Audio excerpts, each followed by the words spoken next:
Union Home Minister Amit Shah introduced 3 bills in Lok Sabha to replace the Indian Penal Code, the Code of Criminal Procedure and the Indian Evidence Act.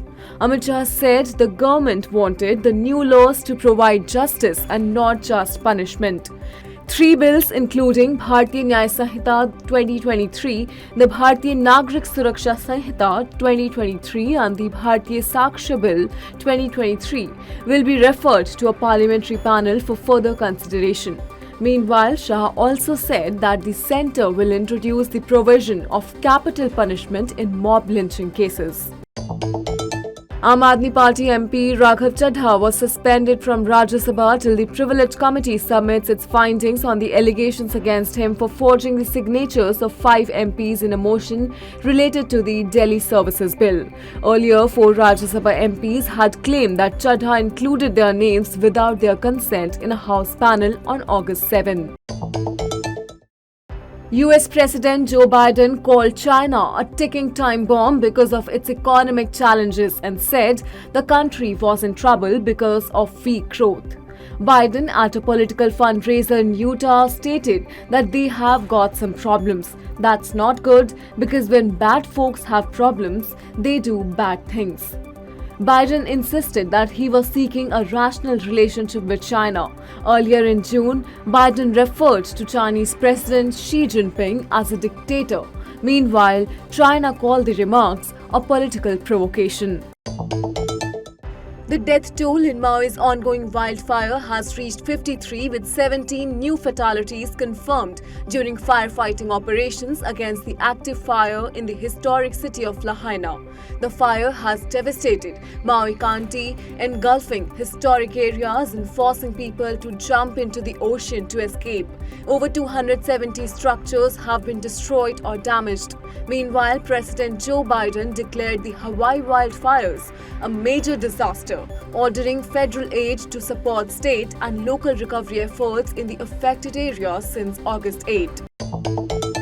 West African leaders ordered the immediate activation and deployment of a regional standby force to restore constitutional order in coup-hit Niger. After a meeting in Nigeria's Abuja, Economic Community of West African States leaders convened following the expiration of their 1-week ultimatum to Niger's military junta. Niger has been in political turmoil since Niger's president Mohamed Bazoum was ousted in a coup defeat by the Presidential Guard. Meanwhile, the military regime, led by the General Abdurrahmane Tiani, announced its own government on national television. The Delhi High Court issued a notice to the news portal NewsClick and its founder Prabir Purkayastha in a money laundering case following a plea by the Enforcement Directorate. According to ED, NewsClick received substantial foreign funding in violation of the Foreign Contribution Regulation Act, which was later used for anti-national activities.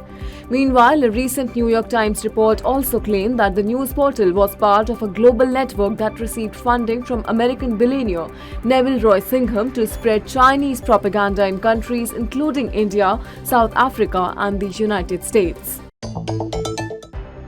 Border Security Force personnel thwarted an infiltration bid along the India-Pakistan border in Punjab's Taran, neutralizing an intruder from Pakistan. According to the official statement, alert BSF troops noticed suspicious movement near the international border's fencing in the early hours of Friday.